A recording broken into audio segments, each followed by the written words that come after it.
Reddy భీమవరంలోని aqua రైతులతో మాట్లాడుతున్నారు. Live లో చూద్దాం. చాటు చెబుతూ మన ప్రభుత్వం వైఎస్ఆర్సీపీ ప్రభుత్వంలో ఆ ధరలే సాక్ష్యమని కూడా చెప్తా ఉన్నాను. ఆశ్చర్యం ఏమిటి అనంటే రొయ్యలకు గిట్టుబాటు ధర కల్పన విషయంలో కూడా రొయ్యలకు గిట్టుబాటు ధర కల్పన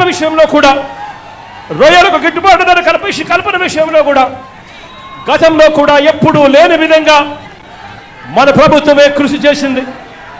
ప్రతి 15 రోజులకు ఒకసారి అంతర్జాతీయ మార్కెట్లో రొయ్యల రేట్లను ప్రతి 15 రోజులకు ఒకసారి సమీక్షిస్తూ ప్రతి రైతుకు ప్రభుత్వం నిర్దేశించిన మద్దతు ధర తగ్గకుండా ఆ 5 సంవత్సరాలలో రైతాంగానికి తోడుగా ఉన్న పరిస్థితులు ఒక్క వైఎస్ఆర్సీపీ ప్రభుత్వ హయాంలోనే వచ్చాయి. కరోనా లాంటి కష్ట సమయంలో కూడా రైతులకు అండగా నిలబడి మినిమం సపోర్ట్ ప్రైస్ 230 రూపాయలకు ఎట్టి పరిస్థితుల్లోనూ 100 కౌంట్లు తగ్గకూడదు అని చెప్పి ఏకంగా చట్టం చేసి మరి రైతన్నలకు అండగా నిలిచిన పరిస్థితి ఒక్క మన ప్రభుత్వంలోనే జరిగిందని కూడా నేను చెప్తా ఉన్నా. ఈరోజు రైతాంగం పరిస్థితి ఏమిటి అనంటే ఈరోజు రైతాంగం ఉత్పత్తి ఖర్చు చూస్తే 275 రూపాయలు కేజీకి పెరిగిన పరిస్థితులు. ఇష్టం వచ్చినట్లుగా ఫీడ్ రేట్లు పెరుగుతూ ఉన్నాయి, ఇష్టం వచ్చినట్టుగా సీడ్ రేట్లు పెరుగుతూ ఉన్నాయి. కానీ పంట కొనుగోలు రేటుకు వచ్చేసరికి పంట కొనుగోలు రేటు ఈ రోజుకి కూడా కేజీ 230 రూపాయలు దాటని పరిస్థితి ఈ రోజు కూడా కనిపిస్తూ ఉన్నాయి. నేను అడుగుతా ఉన్నాను, ఒకవైపునేమో రేట్లు పెరుగుతూ ఉన్నాయి, ఉత్పత్తికి అయ్యే ఖర్చు రేట్లు. మరోవైపు చూస్తే పంట కొనుగోలుకు చేసే రేటు చూస్తే ఆ రేటు తగ్గుతా పోతా ఉంది, పెరక్కపోయి. ఇలాంటి పరిస్థితుల్లో రైతాంగం ఎలా బతుకుతా ఉన్నారు, రైతాంగం ఎలా బతకగలరు అని చంద్రబాబు నాయుడు గారిని గట్టిగా నిలదీస్తూ అడుగుతా ఉన్నా. అయ్యా చంద్రబాబు గారు, ఈ సిండికేట్తో మీరు కుమ్మక్కై నీకింత నాకింత అని చెప్పి మీరు చేస్తా ఉన్న ఈ పోకడి మార్చుకోవాలి అని చంద్రబాబు నాయుడు గారికి పిలుపునిస్తా ఉన్నాం.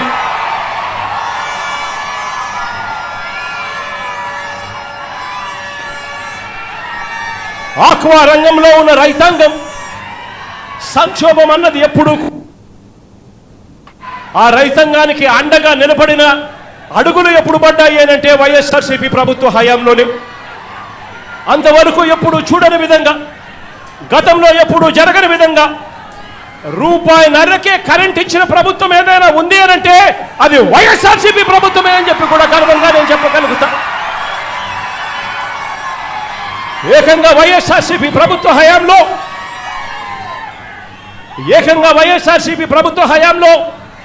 57 నెలల పాటు అంటే 5 సంవత్సరాలంటే 60 నెలలు, అందులో ఏకంగా 57 నెలల పాటు ఏకంగా 3,306 కోట్ల రూపాయలు సబ్సిడీ భరించి ₹1.5కే రైతాంగానికి విద్యుత్ ఇచ్చిన ఘనత ఒక్క వైఎస్ఆర్సీపీది అని చెప్తా ఉన్నా.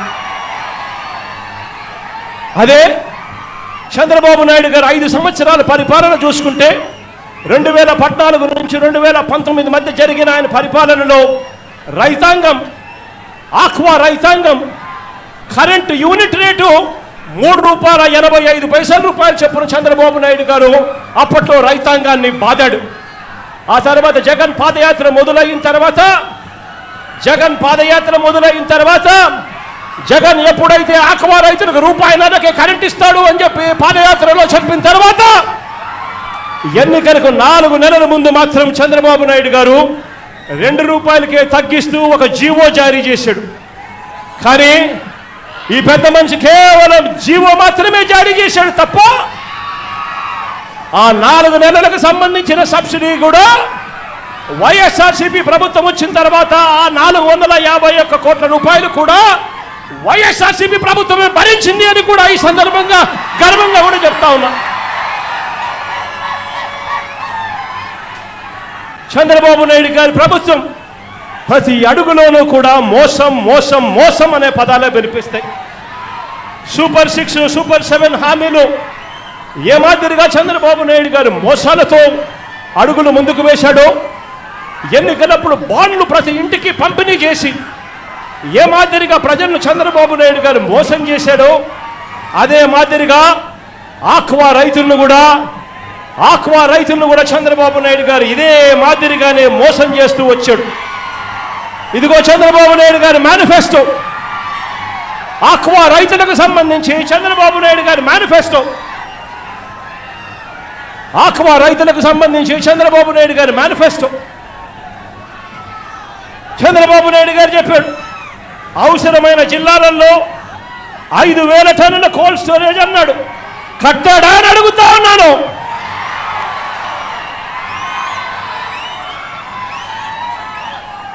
జోన్తో సంబంధం లేకుండా జోన్ వెలుపల ఉన్న చెరువులకు కరెంట్ సబ్సిడీ ఇస్తానని హామీ ఇచ్చాడు. మరి ఇచ్చాడా అని అడుగుతా ఉన్నాను చంద్రబాబు నాయుడు గారు. ట్రాన్స్ఫార్మర్ ధరలు తగ్గిస్తానన్నాడు, తగ్గించాడా అని అడుగుతా ఉన్నాను. గట్టిగా ఇలా ఇలా ఇలా ఇలా ఇలా ఇలా ఇలా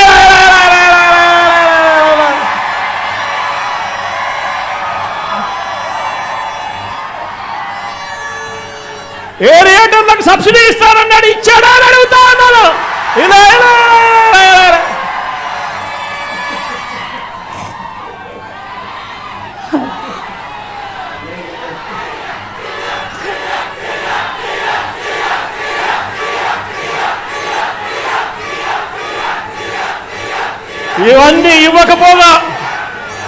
ఇవన్నీ ఇవ్వకపోగా మనం అమలు చేసిన ₹1.5కే కరెంట్ ఇచ్చే విధానాన్ని, సబ్సిడీ కార్యక్రమాన్ని చంద్రబాబు నాయుడు గారు కత్తిరించే కార్యక్రమాన్ని మొదలుపెట్టాడు.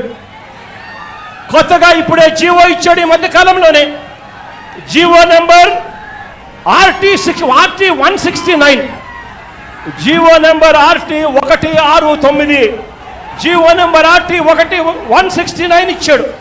దీని ప్రకారం పవర్ ఫ్యాక్టర్ 0.90 నుంచి 0.95, 0.90 నుంచి 0.95 మధ్య రైతులు మెయింటైన్ చేయాలని చెప్పి చంద్రబాబు నాయుడు గారు రూల్ పెట్టాడు. నేను అడుగుతా ఉన్నా, ఆక్వా రైతులు సాధారణంగా వాడే ఈ మోటార్లలో పవర్ ఫ్యాక్టరు 0.78 మాత్రమే ఉంటుంది. ఆక్వా రైతులు వాడే ఈ మోటార్లలో పవర్ ఫ్యాక్టర్ పెరగాలి అని అంటే మళ్ళీ రైతులను కెపాసిటర్లు కొనాలి. కెపాసిటర్లు కొంటే తప్ప నుంచి పవర్ ఫ్యాక్టర్ పెంచే కార్యక్రమం జరగదు. మరోవైపున చూస్తే కొత్తగా ట్రాన్స్ఫార్మర్లు ఇవ్వడం మానేశారు. కొత్తగా ట్రాన్స్ఫార్మర్లు ఇచ్చే కార్యక్రమానికి మానేసి చంద్రబాబు నాయుడు గారు ఇంకా దారుణంగా ఏం చేస్తూ ఉన్నాడు అనంటే, కొత్తగా కెపాసిటర్ల సంగతి దేవుడెరుగు, కొత్తగా కనెక్షన్లు ఇచ్చే వాటికి ఏకంగా పెండింగ్లో ఉన్నవెంతో తెలుసా? ఏకంగా 12,000 కనెక్షన్లు ఈరోజు పెండింగ్లో ఉన్నాయి. కొత్తగా కనెక్షన్లు ఇవ్వడం లేదు, ట్రాన్స్ఫార్మర్లు ఇవ్వడం లేదు.